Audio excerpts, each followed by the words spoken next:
ហើយបើប្រព័ន្ធការពារពីតង់ឬក៏ 2FA ដំបូងយើងចូលទៅកាន់ Facebook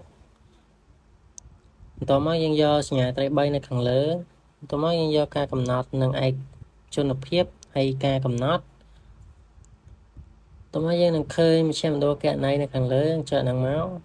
មកយើងយកពាក្យសម្ងាត់និងសន្តិសុខហើយយើងយកការផ្ទៀងទាត់ពីកត្តាបន្ទាប់មកយើងរក Facebook របស់យើងមក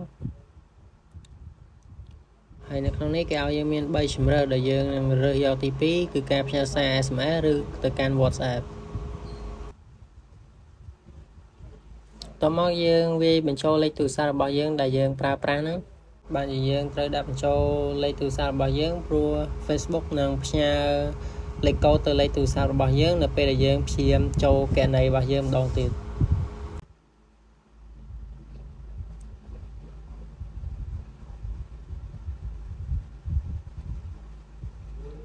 បន្ទាប់ពីវារួចហើយវានឹងផ្ញើលេខកូដ6ខ្ទង់ទៅកាន់លេខទូរស័ព្ទរបស់យើង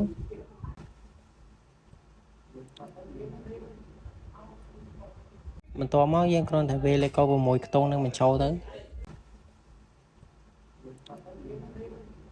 បន្ទាប់ពីបានវាយលេខកូដបញ្ចុះហើយ Facebook នឹងបង្ហាញយើងថាការផ្ទៀងទាត់ពីតាត្រូវបានបើក